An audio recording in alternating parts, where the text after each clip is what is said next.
Hermanos y hermanas, en primer lugar, lo siento que no puedo estar con ustedes, aunque sea con cara virtual, pero espero que por este medio puedo compartir algo con ustedes. Ernesto me pidió que dé una palabra en relación a Lucas capítulo 9, de los versículos 18 a 27. Me impresiona demasiado, me desafía, así que no voy a hablar mucho sobre los wichí en este caso. Y voy a intentar de aprender algo sobre ese pasaje. Una cosa que vengo aprendiendo junto con Ernesto en el trabajo de la traducción de la Biblia es el enfoque de las sociedades bíblicas que se llama equivalencia dinámica. En principio, la idea es que un pasaje traducido a otra lengua para otro pueblo tenga un impacto parecido a lo que hubiera tenido para los primeros oyentes o lectores. Y para este fin es esencial, en primer lugar, tener presente la máxima cantidad posible de información sobre el contexto original del pasaje que se propone traducir. Así que siguiendo este principio, vemos dónde está ubicado este pasaje, el contexto del pasaje en Lucas. Primero vemos que Jesús y sus discípulos están todavía en la región de Galilea, pero dentro de muy poco van a emprender el viaje a Jerusalén, donde lo matarán a Jesús. Al principio del capítulo 9 le encontramos a Jesús dando poder a los 12 discípulos y enviándoles a predicar el reino de Dios, expulsar demonios y sanar a los enfermos. Según Marcos, evidentemente tenían muy buenos resultados, así que podemos suponer que volvieron de su misión súper animados. Y la siguiente sección en Lucas revela el estado de zozobra de la población en general por todo lo que estaba sucediendo alrededor de Jesús y sus discípulos. Hasta el rey Herodes está consternado y pregunta: ¿quién es este hombre? Las respuestas que le ofrecen diferentes fuentes no le habrían tranquilizado, porque todas insinuaban alguna intervención sobrenatural. Alguien se había resucitado, un profeta, Elías, o más preocupante aún, el mismo Juan el Bautista, cuya cabeza Herodes acababa de mandar cortar. Cuando los apóstoles volvieron de su misión y contaron todo lo sucedido, Jesús los lleva aparte para hacer un retiro a solas a un lugar tranquilo, aparentemente cerca de un pueblito llamado Betsaida, en la costa norte del mar de Galilea. Pero la gente no deja que hagan su retiro. Asombradas por todo lo que habían visto y escuchado, miles de personas lo persiguen hasta ese lugar apartado y, según el Evangelio de Marcos, Jesús, viendo la multitud, la tuvo compasión porque eran como ovejas sin pastor. Así que se abandona el plan del retiro y Jesús se pone a enseñar sobre el reino de Dios y sanar a los enfermos. De repente sucede otra gran sorpresa. Jesús manda a sus discípulos, da de comer a esa multitud de miles de personas. Según Mateo, fueron 5.000 hombres, más mujeres y niños. Con solo 5 panes y 2 pescados bendecidos por Jesús, no solamente todos comieron hasta quedar satisfechos, sino también recogieron los restos y con ellos llenaron 12 canastas. Según el registro de Juan, aparentemente la gente en este momento quedó tan maravillada que ya quería declararle a Jesús rey, probablemente pensando que Jesús iba a ser un segundo David y liberar al pueblo de la opresión romana. Esto entonces es el contexto del pasaje que hoy leemos. La confesión de Pedro que Jesús es el Cristo de Dios, el ungido de Dios, el enviado para salvar a su pueblo. Y, por otro lado, la confesión de Jesús de lo que el Hijo del Hombre tenía que sufrir y lo que esto significaba para todos quienes querían seguirle a él. ¡Qué contraste abismal! Imaginemos el estado fervoroso de los discípulos, tremendamente animados por todo lo que habían visto durante su misión, por la conmoción del pueblo y ahora por el milagro de la alimentación de la multitud. Habrán sentido una enorme expectativa de que en cualquier momento se iba a producir una revolución cósmica. Creo que estamos justificados en pensar que la confesión de Pedro iba en la misma dirección como el resto del pueblo estaba pensando, la esperanza de un libertador como David. El hecho de que Marcos registra la reacción de parte de Pedro de total rechazo a la declaración de Jesús que él, como el Cristo de Dios, iba a tener que sufrir muchas cosas y hasta la muerte, nos indica que la idea que Pedro tenía del Cristo de Dios no contemplaba el sufrimiento.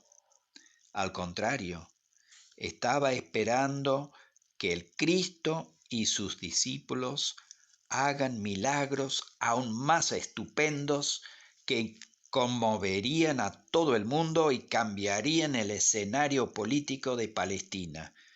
Esto iba a ser el reino de Dios.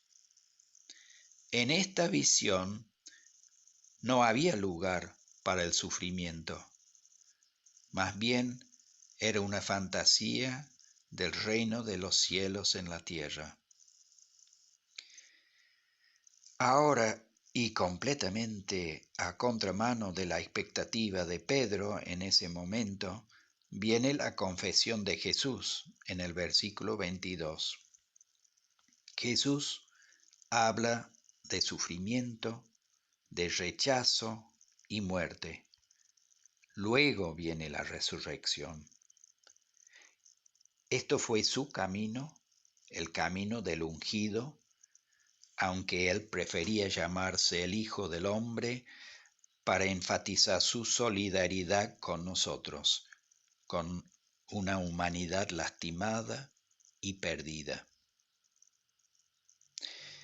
Es que Pedro, y seguramente los otros discípulos también, se habían quedado con el anuncio de Jesús en la sinagoga de Nazaret, que aparece en Lucas capítulo 4, que era el cumplimiento de las profecías de Isaías en el capítulo 61.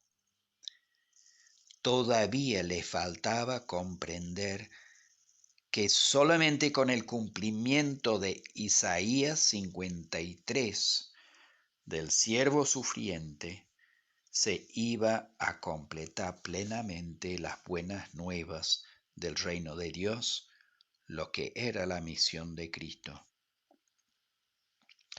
El anuncio de Jesús de lo que a él le iban a hacer les habrá tomado totalmente de sorpresa a los discípulos. Ya hemos notado que Pedro de ninguna manera quiso aceptar el anuncio de Jesús. La simple idea fue repugnante para él. Pero Jesús no les da tregua a los discípulos y a todos los que estaban escuchando. Habiendo anunciado lo que a él le esperaba, los hizo entender a ellos y a nosotros que cualquiera que quisiera ser su discípulo tendría que transitar por el mismo camino que él. Su solidaridad con nosotros, para ser plena, requiere nuestra solidaridad con él. Si él se negaba a sí mismo para hacer la voluntad de su Padre, nosotros, sus discípulos, también tendríamos que estar dispuestos a negarnos a nosotros mismos para seguirle a él. Si él estaba dispuesto a entregar su vida en la cruz, que significaba ser humillado, despreciado y tratado como malhechor, los que queremos seguirle a él debemos esperar el mismo tratamiento. Escuchemos de nuevo estas palabras de Jesús. Si alguien quiere ser mi discípulo, que se niegue a sí mismo, lleve su cruz cada día y me siga, porque el que quiera salvar su vida la perderá, pero el que pierda su vida por mi causa la salvará. Me pregunto y pregunto a ustedes, ¿nosotros todavía somos como Pedro, esperando el cumplimiento de Isaías 62, 1 a 2, sin Isaías 53? Pero para la vida abundante que Jesús nos ofrece, no hay el uno sin el otro. Un poco más adelante, en el mismo capítulo de Lucas, hay 3 personajes que proponen seguirle a Jesús, pero él los advierte en términos muy duros que para ser su discípulo les iba a costar mucho. ¿Se acuerdan? Las zorras y las aves. Y un poco más adelante, al dirigente rico le descubre su debilidad, lo que a él le fue imposible renunciar, y a las multitudes les dice Jesús: cualquiera de ustedes que no renuncie a todos sus bienes no puede ser mi discípulo. No puedo decir cómo les toca a ustedes estos dichos de Jesús. En realidad no son simples dichos, ya que sabemos que Él los cumplió plenamente en su vida y su muerte. A mí me resultan un desafío casi inconcebible. ¿Puedo yo renunciar a todo para llegar a ser un discípulo de Cristo? ¿Puedo entregar todo lo que tenga para recibir esa perla de gran valor? Con Jesús no hay términos medios. No es posible transar, querer tener un poco del cielo y un poco del mundo. esperar la bendición sin corresponder con nuestras vidas. Esto sería lo que Bonhoeffer llamó gracia barata. Y él aclaró que la cruz se encuentra al comienzo de la comunión con Jesús, al comienzo, no al final. Sin cruz no hay comunión. Es que la comunión con Jesús, como Pablo bien sabía y experimentaba, requiere que muera nuestra propia voluntad. Por eso él podría decir: he sido crucificado con Cristo, y ya no vivo yo, sino que Cristo vive en mí. Me quedo rumiando las palabras de Jesús.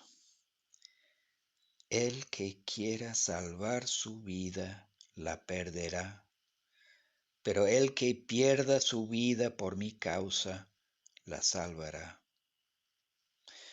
No sé si las comprendo plenamente. Aparentemente son contradictorias, una paradoja. Les animo a ustedes a meditarlas larga y pausadamente, repetirlas en tu mente. Quizás ayuda a recordar a la vez otras palabras de Jesús.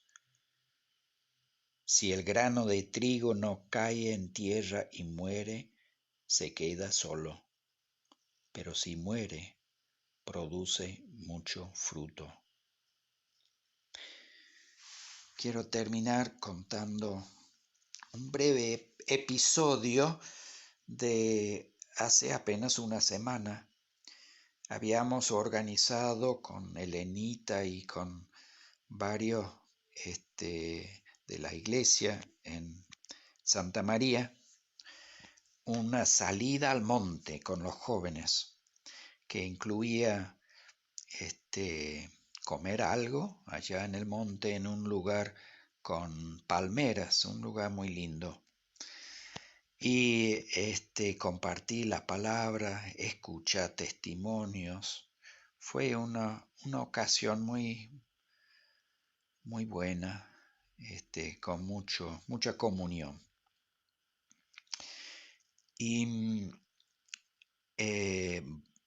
nos acompañaba el pastor y varios de los consejeros de la iglesia. Uno de los consejeros se llama Calixto y varios de los consejeros dieron una palabra animando a los jóvenes que hace poco se han hecho una profesión de entrega al Señor. Y Calixto dijo algo como esto. Hay que decir que Calixto es prácticamente ciego, fue muy buen pescador, ya tendrá sus 60 años.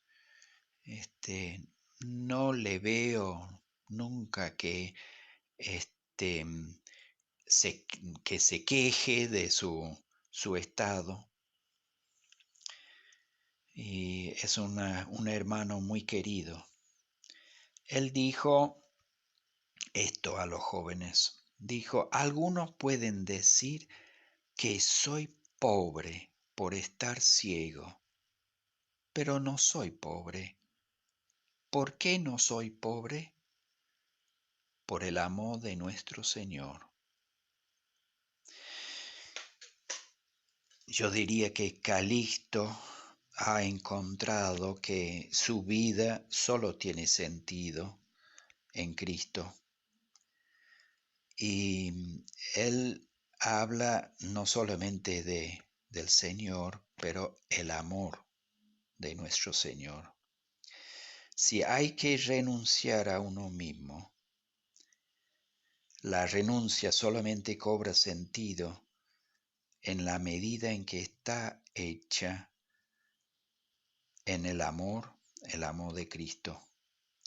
Por eso Jesús dijo, el que pierda su vida por mi causa, por amor, la salvará.